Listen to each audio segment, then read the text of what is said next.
دنیا کا سب سے قدیم مقام وینزویلا میں واقع ہے، جسے جبل روریما کہا جاتا ہے۔ پہاڑ روریما وینزویلا کی ایک خوبصورت قدرتی عجائبات میں سے ایک ہے۔ 500 سال سے زائد عرصے سے دنیا بھر کے سائنسدان اس کے منفرد جیولوجیکل ماخذ کو سمجھنے کی کوشش کر رہے ہیں۔ یہ پہاڑ تقریباً 3000 میٹر کی بلندی پر واقع ہے اور اس کی مورفولوجی غیر فطری ہے۔ اس کے زاویے اتنے درست ہیں کہ جیسے انہیں چاقو سے کاٹا گیا ہو۔ یہ دنیا کی سب سے بڑی چٹانی تشکیل ہے اور پکریما کی پہاڑیوں کا حصہ ہے۔ 5 صدیوں سے یہ پہاڑ مورخین، جیولوجسٹ اور دیگر سائنسدانوں کو اپنی جانب متوجہ کرتا آ رہا ہے، کیونکہ یہ ایک منفرد پہاڑ ہے جس کی چوٹی مکمل طور پر افقی ہے اور یہ 30 مربع کلومیٹر سے زیادہ رقبے پر محیط ہے۔ اس کے ارد گرد آبشاریں، چٹانیں اور دیگر نایاب جغرافیائی خصوصیات ہیں۔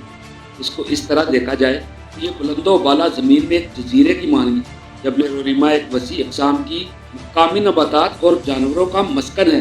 دنیا بھر کے جیولوجسٹ اور حیاتیات کے ماہرین کا خیال ہے کہ اس میں کچھ ایسی اقسام بھی موجود ہیں جن کا سائنسی ریکارڈ موجود نہیں، کیونکہ پہاڑ کے کچھ علاقے ابھی تک دریافت نہیں ہوئے۔ اس کی اصل کے بارے میں کہا جاتا ہے کہ جبل روریما ایک بڑے زلزلے کا نتیجہ ہے، لیکن اس کی اصل کی تصدیق نہیں ہو سکتی، کیونکہ اس طرح کی جیولوجیکل خصوصیات کی یہ شکل نہیں ہوتی۔